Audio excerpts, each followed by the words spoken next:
Cool. It looks like most people have joined us by now, so that's great. I think um I'll get started.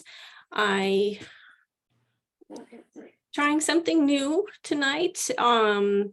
A couple weeks ago, I did a presentation going over some of the cues that we look for to identify fledgling birds by sight.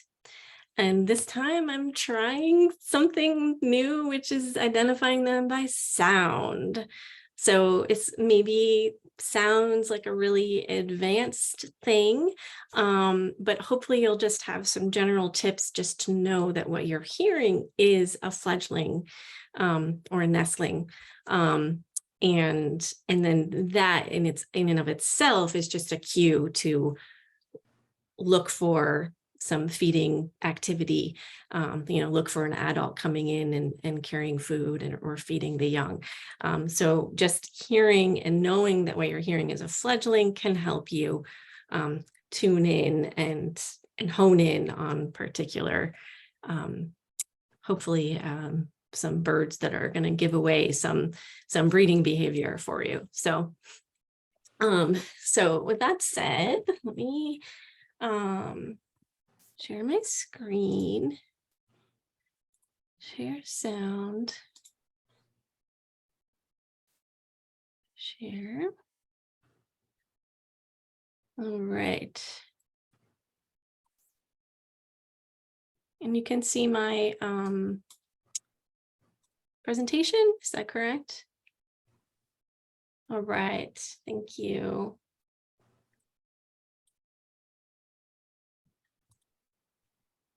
Let's see, no, that's not what I want. There we go. All right, so we'll start off with these fledgling sounds. Come on, here we go. Before I jump into the sounds, I wanted to review what I went over last time, which is what exactly is a fledgling. So for the Breeding Bird Atlas, what we're coding is the recent fledglings. So that's birds that are still, that are fresh out of the nest, basically.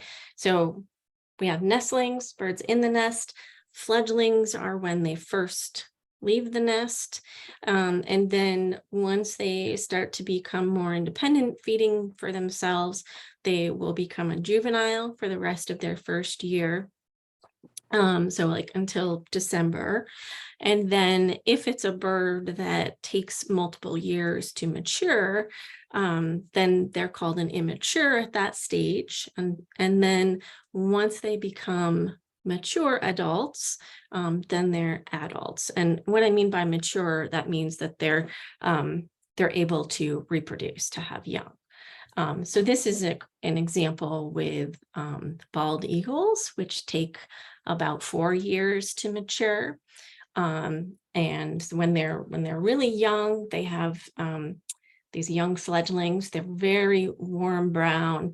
Their bill is not yellow yet. It's a pretty dark bill. And then as they slowly mature, they start to get more of the white in the head and the tail, and their bill turns yellower until finally they look like, what we expect as an adult bald eagle. And then I have another example too here with redstart, which some redstarts mature within 1 year, other ones take 2 years. It just depends on, when they're born during the summer. So for redstarts, you have nestlings, the fledglings. So we'll go over this in a second, but you can see it has some yellow on the sides of the bill. That's the gape. It has a very short tail. It still has lots of fluffy feathers. Doesn't really look like it could feed itself very well. So that's what we call a fledgling. The juvenile would be once it finally gets a good set of flight feathers, and it will be a juvenile for the rest of the calendar year. So from now until December. And then next year, if it's a bird that takes multiple years to mature, what you'll see on this picture of an immature, you'll see some black markings around the eyes and on the chest. That's indicating that it's a young male. So that would be something that you would see in a bird that's taking longer to mature, and then you finally have these adult males like this. So that's the very narrow window of fledgling is what we're talking about here, and that's like just from when they leave the nest and for a couple weeks to a couple months, depending on what species it is, when they still have a lot of these characteristics of, not being fully adult yet and not being independent yet. So this is a figure that I've put together a while ago and I've shown a number of times, but these are some of the visual cues that we use in order to identify that something is a fledgling and also to help us figure out what species it is, right? So we have things like I was saying, that gape on the mouth, you've got the really short tail, you've got the speckling on the breast, you've got lots of downy feathers, things like that. So those are things that we look for on to say that something is a recent fledgling. But what do we do if we just hear something and don't see it? So there are some, probably most people here, I recognize a lot of your names. I know you've been out atlasing, so I'm sure you guys already know most of these points, but in general, we can tell that we're listening to a fledgling because we're hearing these call notes that we aren't really familiar with. So there's something new that pops up usually in June and July and August. They're usually pretty quiet and high pitched, although they do get louder as they mature.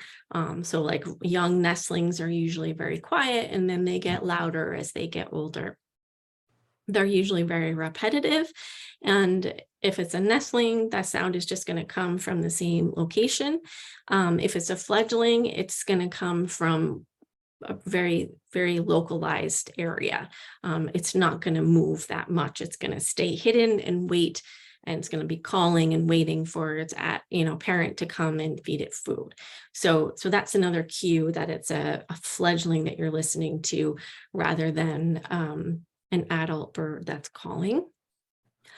Some of their sounds do sound like a short version of some of the adult calls. So it depends on the species. But for some species, it sounds like an adult, just like a slightly different.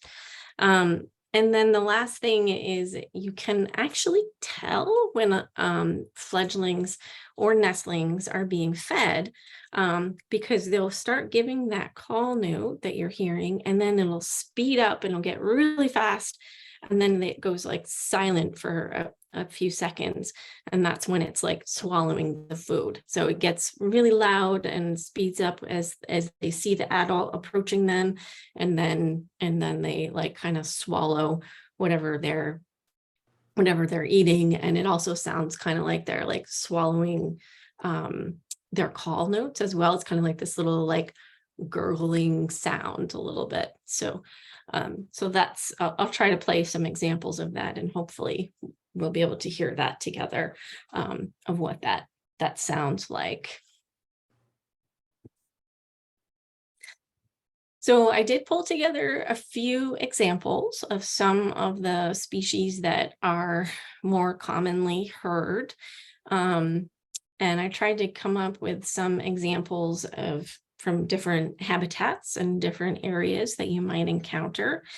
And there's other species too. I have a list at the end of this slideshow with some other species that can also be distinctive enough to identify by sound, but these are just some of them. So we'll go through a few of these. We may not go through all of them just because I'd like to answer questions and stuff too. But I will be, oops, hang on. Here we go. I am recording this, and I will put this whole presentation up online as well. So, so even if I don't get to all of these sounds, you'll still be able to access them. So hang on. There we go. All right, so one quick thing, I've gone over this before, but just as a little refresher, as we're listening to some of these sounds, it can help, at least for me, I'm a pretty visual learner. I'm not very good at just learning sounds by hearing them once, and then I remember that is not me whatsoever. So I need to repeat things over and over, and it helps me to see them. So looking at the sonograms is very helpful for me. So just a refresher how to read one. You have the frequency or the pitch on the y-axis. So the higher up it goes, the higher pitch it is. And then the darker colors that you see here, the darker color is where it's the loudest. So for this example, right around this, it looks like 4,000 hertz is where the loudest frequency for this example is.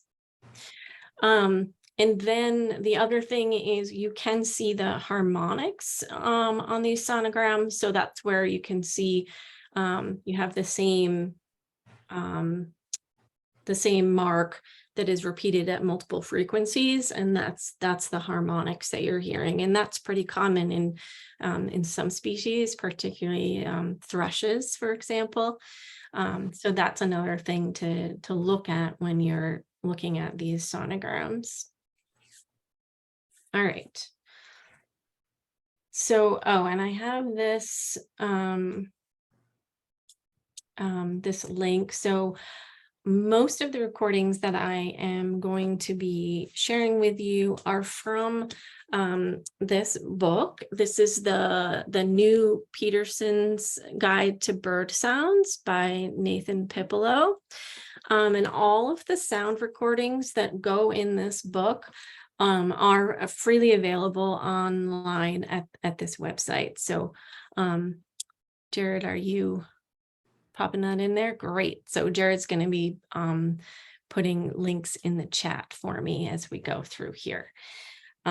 Okay, so that is what I have there. So now let me go to the first species we have, and I apologize. Because I'm using recordings that are on Macaulay Library and on the Cornell Lab website. I can't embed those sounds in the PowerPoint presentation. So I'm going to have to be switching between two different windows. So I'm going to be switching between this presentation and the browser window. So, so bear with me. Hopefully it doesn't make you too dizzy.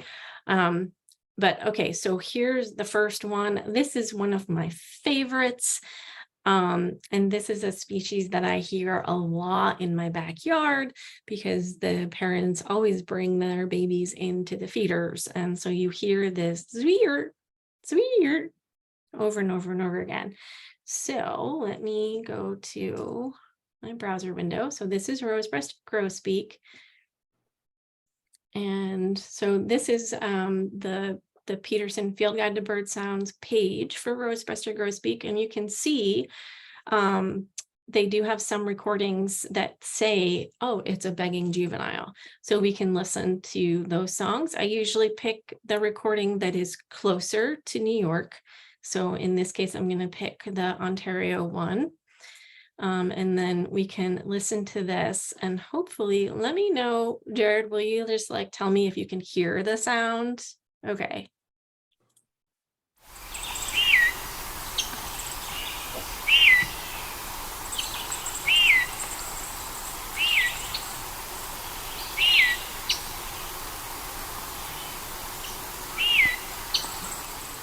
So that's the rose-breasted grosbeak. Then zweer, zweer. It's a very distinctive, at least to my ear. It's a very common one to hear, not just in your backyard, but also when you're out in the forest as well, on trails. So that's a really good one to learn. I feel like that's like a really good beginner sound to learn. All right, so let me go to the next one. The other thing I really like about the Peterson site is that it gives you words to describe the sound. So like the last one was Zweer. And for this one, this is the American Goldfinch. They call it the two-weet. So that also helps me quite a bit. So that's what we have next. So let me go to, so here is the Goldfinch page. And again, I'm going to go to, we have one for New York. So I'm going to go to this one.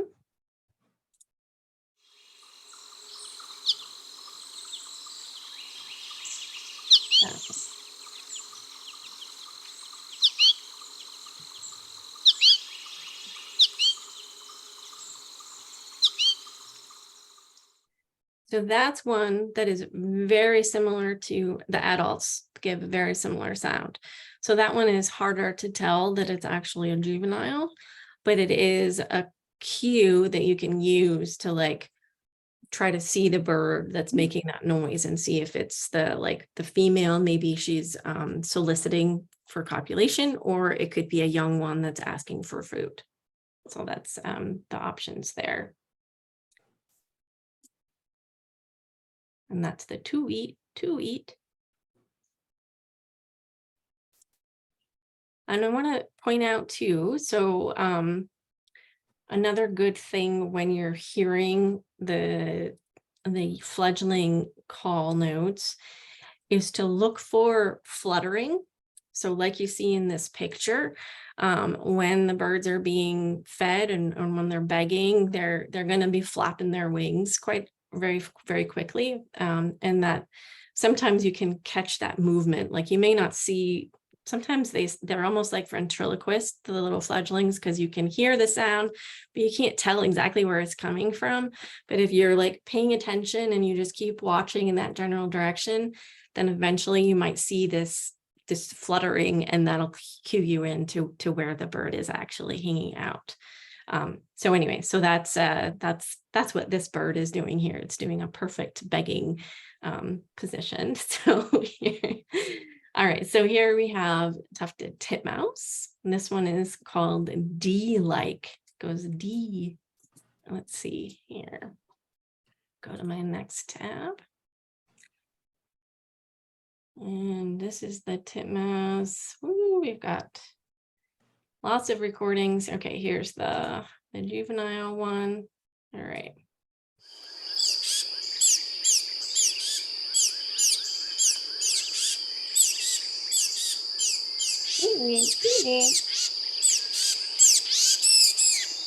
It's like very common in my backyard. If other people have feeders, you'll hear that a lot. So that's the D-like. Neat. Sorry, I imitate lots of sounds and I'm not very good at it, but just bear with me. Oh gosh. All right.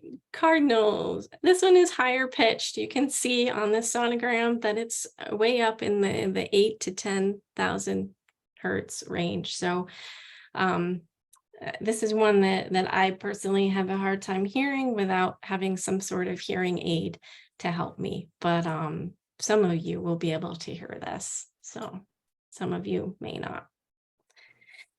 All right, where am I going? Down here. So here's the twitter of a begging cardinal.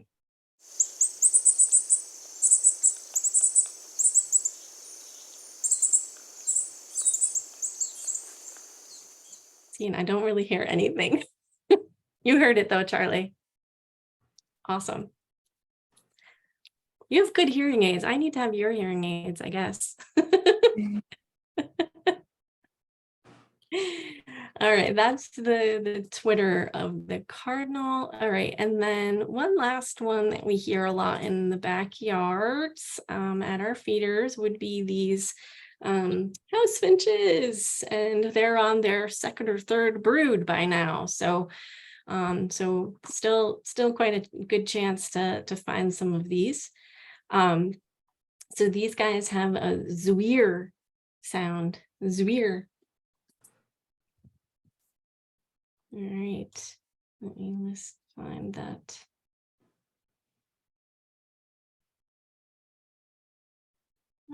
Is that the only one? Yeah. Okay.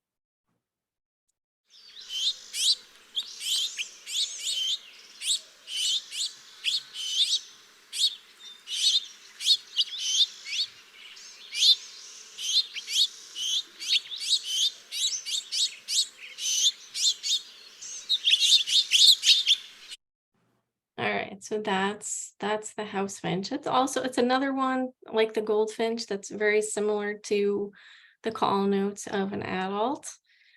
So again, it's not may not be a sure thing if you're just starting to learn some of these juvenile sounds.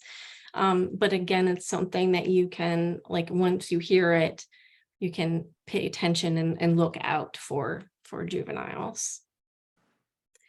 All right, so that was the examples I had for kind of the backyard birds. So let's switch to what I'm calling kind of edge habitats. So kind of more open, shrubby edge areas. So cowbirds, it's really interesting because cowbirds have spent so much time, evolutionarily speaking, imitating the eggs of their hosts.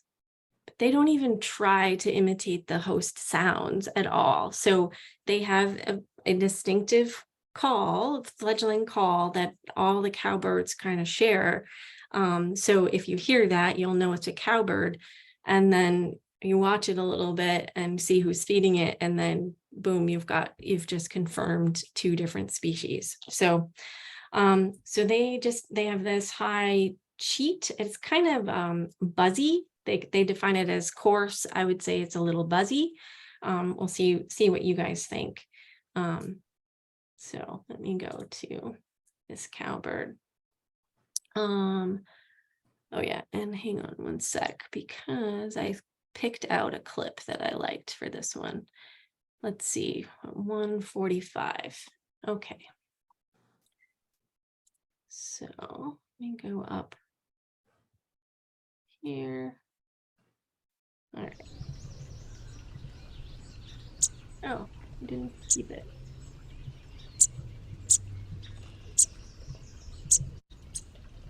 All right.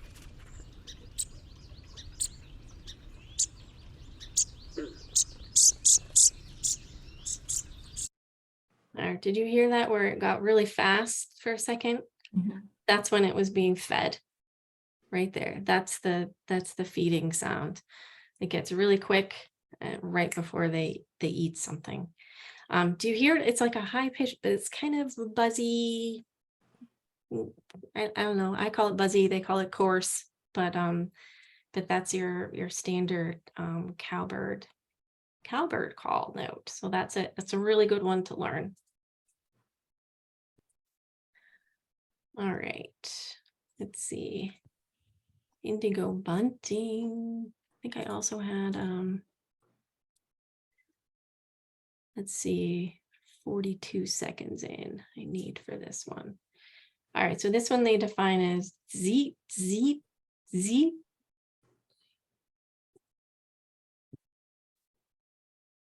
So let me go to the next one.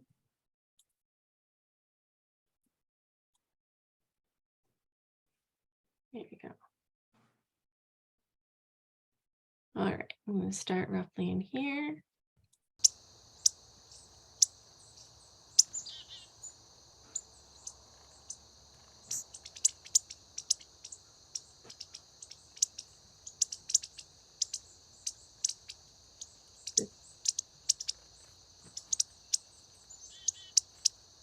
Also a chickadee in there. So you can hear that harsh clicking sound. It's similar, it is similar to an adult, the adult call notes of the buntings, but I think the adult call notes are quite a bit harsher sounding to me. Whereas the young one, it's a little more soft. And I think part of that is because you can see here that it's spanning a huge range of frequencies. So it sounds softer because it's a more well-rounded sound, right? So that's the Indigo Bunting. So it's similar, but just slightly different enough to like cue you in that like, oh, that might be a young bird.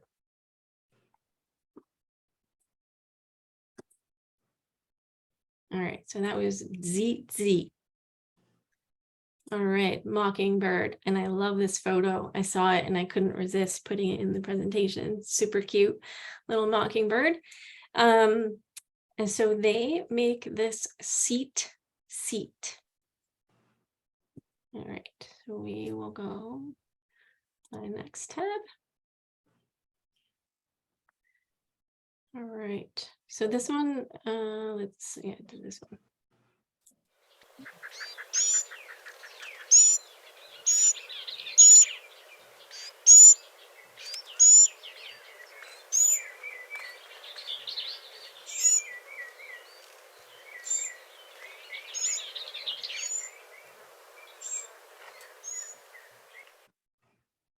So let me go back to the beginning here. So it's kind of this a very thin sound. You can see how where it's really dark, it has it's a very thin dark line. That means it's a very thin sound. That's how I would describe it. But it's quite different than the adults call notes, right? It's a very thin C sound. So yeah, so that is another good one to learn. And I love watching baby mockingbirds. They're just so cute.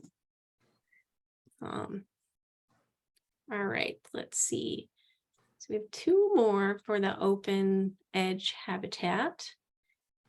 Chipping sparrow. So this one is another a bit higher pitched one. So you can see most of the sound is going to be in the 8 to 10 frequency. And they describe this as that dzit sound. So let's listen to that one. Chipping. This one. So you know, it's worth pointing out here too. So this is their page for chipping sparrow, and they describe it as a dzit for also in other contexts as well. But if you look at the sonograms, they look slightly different, but they're using the same words to describe the same sound. So it's might be a little confusing, but hopefully just having those words helps you cue in on what it is you're listening to and gets you one step closer to being able to identify something. So, okay, so here's the chipping sparrow.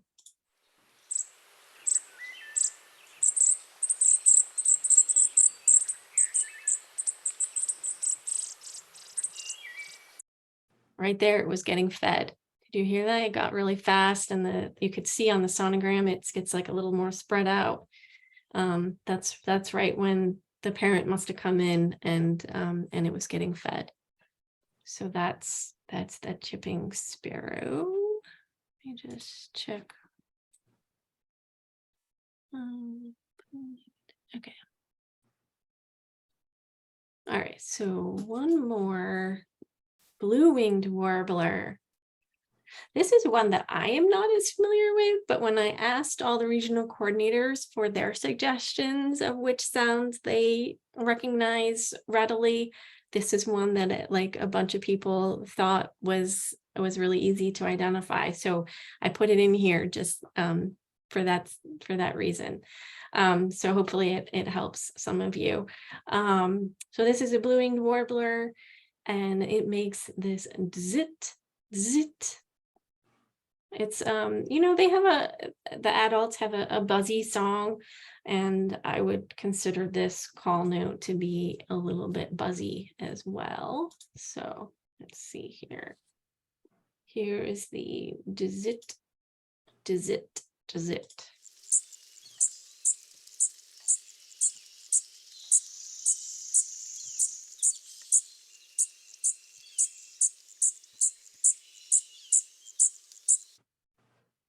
Can you heard that okay? All right. It's a quiet one, but if you hear it, then I think it's that buzzy call note. It's one of the winged warblers, so it's either blue or golden, depending on where you are. All right, so I do have a couple more. If 4 more. Okay, so bear with me. I have 4 more. These are the forest species. And so I have also a little bit more variation here because I'm including a woodpecker and an owl. So yellow-bellied sapsucker, most of the woodpeckers actually have fairly distinctive calls that they give when they're juveniles or when they're nestlings too. For me, I find lots of yellow-bellied sapsucker nest based on the young calls. Some people, I think Charlie, you mentioned pileated woodpeckers. You find a lot by listening for the juvenile call. Downies and Harries as well, I found that way. So a lot of the woodpeckers do have very distinctive sounds. And I have found actually Merlin, the app Merlin, to be fairly good at identifying juvenile begging woodpeckers. So just give it a try next time you're out there. So this is a young yellow-bellied sapsucker, and they make lots of peeps. They define it as a peep. A peep series. So if I remember right, there is an adult that's, so they define that the name of this recording is the Peep series and Mew. And the Mew is from the adult calling, and you'll recognize that's the standard call note of a sapsucker. And then everything else in the background, that's the young birds. And they are being fed about 15 seconds in. So I'll stop it soon after that.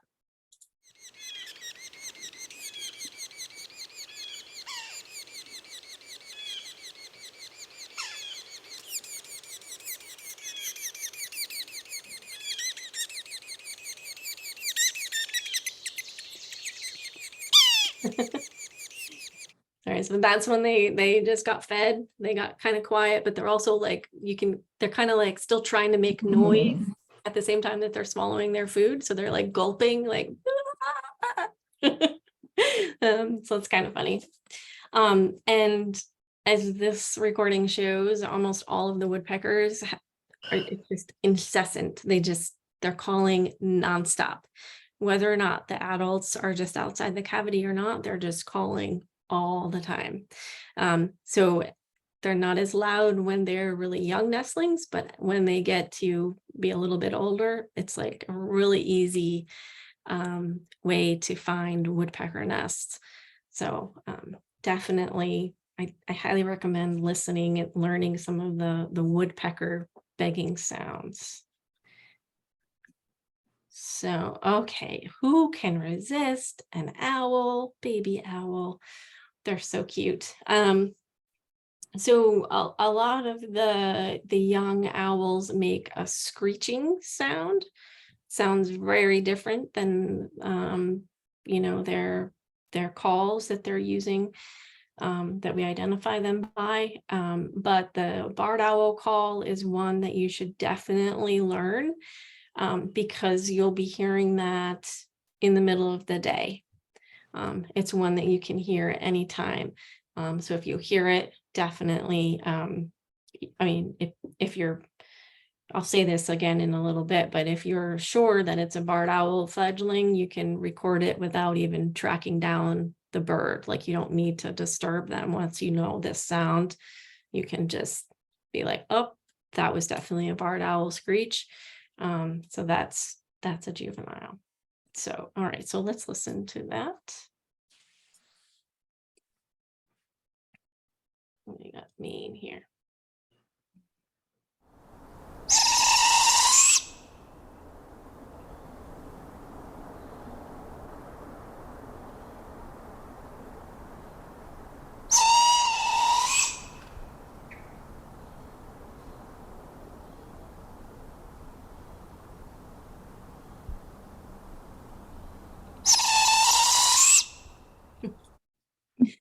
So it carries quite far too in the forest. So if you are lucky enough to hear it, then yeah, you're near some baby owls, probably adorable baby owls. All right, so two more. Scarlet Tanager. I heard a lot of these this last weekend. I led a walk, an Atlas walk this past weekend. Kept on hearing this sound. Didn't really see any of the tanagers, but we knew they were there and we knew they had babies because we were hearing this sound. So it's this, in their sound recording, this little V shape. That's what we're going to be listening for as the young fledglings. These vertical bars that you're seeing are chips from the adult, but it's the viewy that is upside down, or I guess they're just V's. The V recording that we want to pay attention to. So here we go.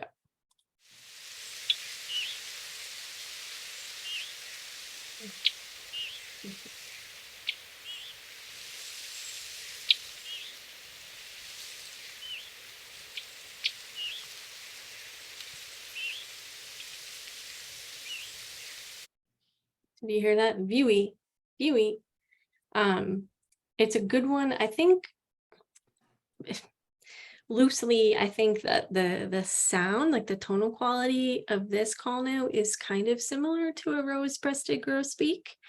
But the pattern that it's making is different. So instead of that, like we had that hump and then a second little upstick that we had for the rose-breasted grosbeak, this one we're getting that down slur. So we're going to viewy, viewy.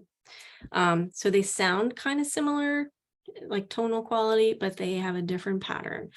So it's good to learn both of those together, because you might be hearing both of them in the same place. All right, so I have one more, and this one can actually be a little tricky.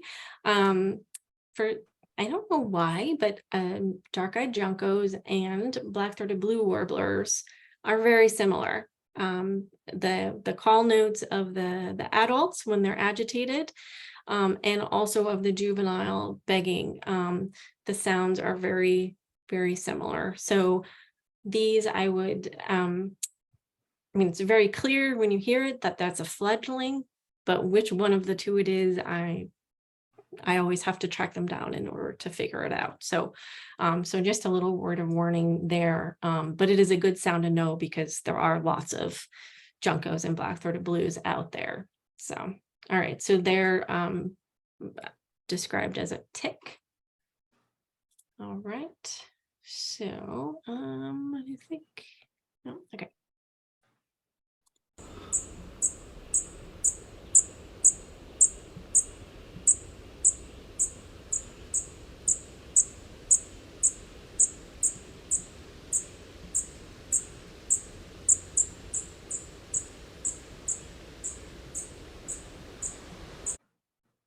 Can you hear that?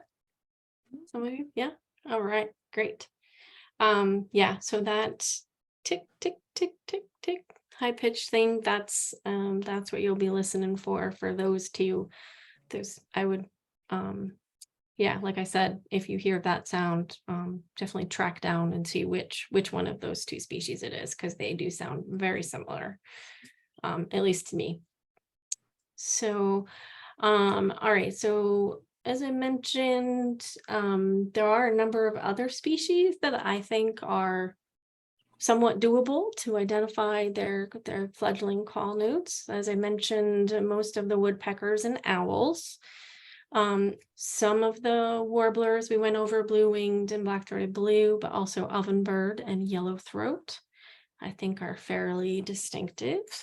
Blue jays, they sound like one of the many blue jay sounds. Chickadees and nuthatches, so it's good to, I would say, study those in conjunction with the titmouse.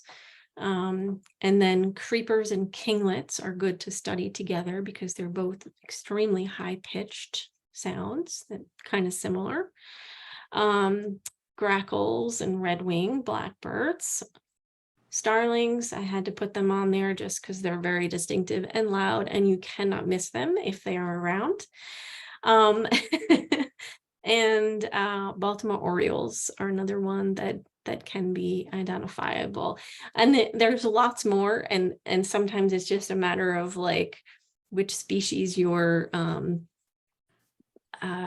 like you have near you, which ones you're exposed to the most, which ones you love listening to. So it can vary, but I know like some birders have been able to develop their skill and can identify lots and lots of fledglings. So like Chris Wood, who is part of the eBird team, is a hardcore atlaser, and he does almost all of it by sound, listening for all the fledglings, and he can identify all the fledgling sounds. So it is doable. It takes time, it takes practice, patience. I will say that some of the resources, so I mentioned this book, this Peterson Guide to Field Sounds, to Bird Sounds, sorry. The Macaulay Library, and also All About Birds and Xenocanto are good resources to use. There is no sort of guide out there just for fledgling sounds. And in fact, I mean, I had to pull all of this together just based on my own experience. So there's a lot of there's a lot that's still not even known about a lot of these young sounds. There's a lot of sounds that birds are making that we don't know what role they play. But I can't really send you to any one place and be like, here's a great guide to all the fledgling sounds you're going to hear. It's going to take some sort of research to get yourself there. But it is doable. And then once you are sure of the sounds that you're hearing, you can code it even if you don't see the bird, right? You know how we're identifying birds that are singing, and we code those as singing or S7 or the M code. It's the same thing with these. So if you end up getting really good at identifying some of these fledgling sounds or nestling sounds, you can code them depending on what you hear. It would be either a fledgling feeding young or a nest with young, depending on exactly what it is you're hearing. And then the only other thing I would say is if you are hearing nestlings, make sure you count at least one bird for the nestlings themselves that you're hearing. So, I mean, sometimes you can tell that there's more than one, so you can put two. It can be really hard though. Like, don't just say, oh, there must be 4 in that nest because that's how many eggs and young that species normally has. I would go by what you can actually count and identify, right? So, so if you hear more than one nestling, then you can put 2. That's fine. But yeah. Let's see. I think that is all of the main points that I wanted to mention. I would love to hear from some of the other Atlas team members if there's something else that you use that I've missed or overlooked. And we do have quite a few Atlas team people on the call. So we've got Jared, We've got Tom and Eileen. We've got Charlie and Sandy. We have Allie. We have Sue Barth. Let's see, am I missing anyone else? I think those are all the official ones. So if any of you guys have things you want to add, I'd love to hear.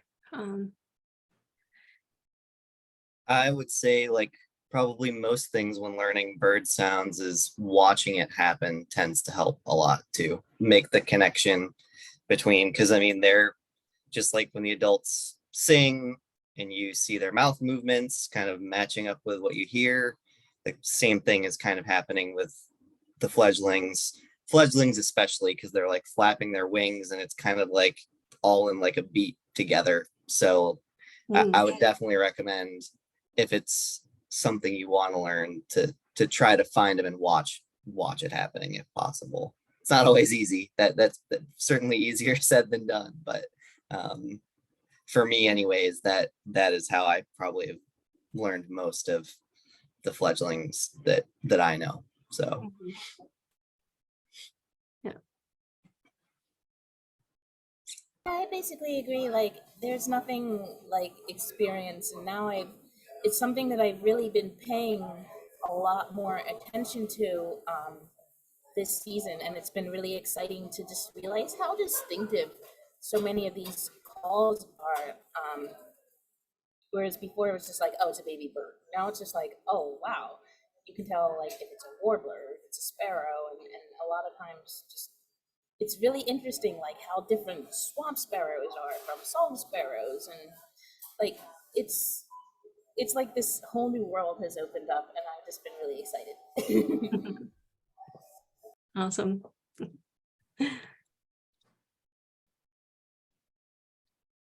Yes. I had a question. I have been working on the atlas for a couple of years, but I'm still a relatively new birder. Maybe for 4 years or so I've been paying more attention to birds. So when I see a fledgling and it's being fed, I have been coding it as feeding young.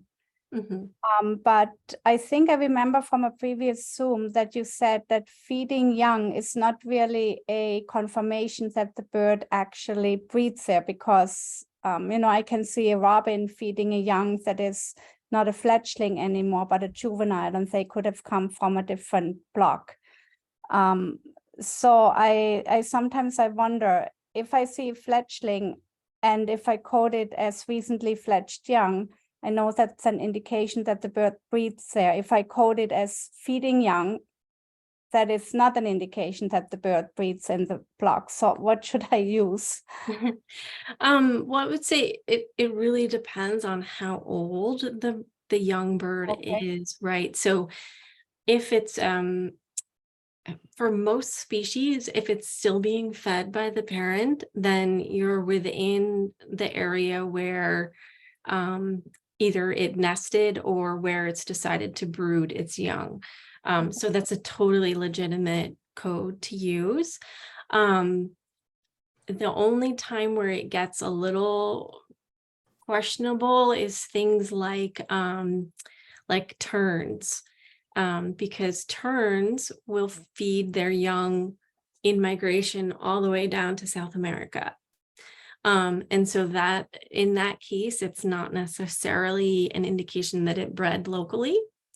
But our instruction, and I think Uli, that the last time I saw you on one of these Zooms was in year 1, and we have slightly changed our focus and our instructions since then to just code whatever it is that you're seeing, whatever behavior you're seeing. So if you're seeing it feeding young, then just go ahead and code that. And I will, after the fact, or Jared, one of us will look at the data afterwards and say, oh, you know what, that was a common tern. There's no known colony near there. This must have been one that was already migrating. But for the most part, just go ahead and code it, and that's fine. Yeah, that's good. Yeah. Thank you. So any other questions about fledgling sounds or anything about This is a very basic question. If I see 3 house sparrows, which I saw and heard today, I know there's an adult around too. Do I count the adult as well as the 3 babies? You didn't see the adult or hear it? Yes, I did. I heard it, but Oh, you heard it. yeah. Oh, then yes, then count it. Okay. Yeah, then I would count the 4. Yeah. Thank you. Yeah, any type of detection is okay. So whether you hear it or see it, it counts as Okay. as a bird, an individual to count.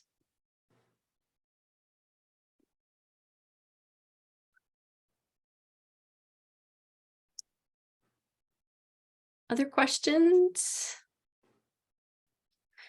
or experiences you want to share? One species that we encounter a lot for the fledglings are house wrens. We do a lot of our birding, atlasing just by walking along roads, and we live in a rural area, and there are lots of fields near us. And as you're walking along, if you know a house wren's chattering sound that it makes, you'll hear that in multiples. And as soon as we hear that, we know it's going to be house wrens. And then we just start looking, and they're always low down in bushes, like under 5 feet or so. And so we just keep looking down there, and we often find them that way. And today, actually, I heard something, and I thought it was going to be house wrens. And I realized, though, that with all the chattering, I was also hearing oriole sounds. And I realized then that this was fledgling orioles. And they sound a lot like the house wrens, though. They do. Oh. Good point. Yeah, Paul. Paul, did you have a question? I thought you just raised your hand. Sorry. Actually, Oh, go ahead, Arbella. Yeah. thanks. For the first time ever, we heard barred owl fledglings. Ah, We were in Chile and we were walking, my mom and I, on the road. And then we heard the sound. We had already passed that spot before and heard it. Then we just kept walking because it only did it once or twice. But then it was just screaming for like 10 minutes or 15 minutes. And it was probably like 20 feet away. And it was really close to the road, so that was cool to hear because we never heard them. oh, nice. It doesn't really sound like any other barred owl sound either. Like it doesn't, you're like, wait, what is that? You have no idea what it is the first time you hear it. So yeah, That's what we did. yeah. What's that? Awesome. Were you able to see the young bird too? Or No, just I wish. That would have been cool. But Yeah. we just heard them. There were actually 2. Oh, So that was wow. nice. Yeah, we heard Nice. one, and then like there was a bit farther. Nice. Yeah, that's cool. That's great. Yes, someone raised their hand. Hi, my name is Zaya. I'm in Brooklyn, and I had a experience where I had, like you were saying, like a new sound out back that I hadn't recognized before. And I heard it for 4 or 5 days and I couldn't figure it out. And Merlin couldn't figure it out. And they were like, what did Merlin say?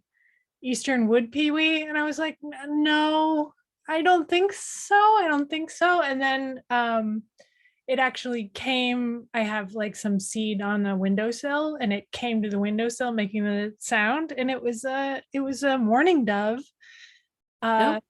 juvenile mourning dove, which shocked me because it was just like a little whistle noise that it was making. Nice. And then as soon as I figured that out, I was biking around Brooklyn and was hearing it all over the place, and just like such a common bird, and I had no idea that the juveniles made that noise. Yeah, awesome. Yeah, one of the other species, I didn't put it on my list, but I should add it, that the regional coordinators recommended I feature was rock pigeon. They make a similar whistling sound too. So make sure you're listen for that sound too as you're going like under bridges and stuff. So yeah, that's awesome.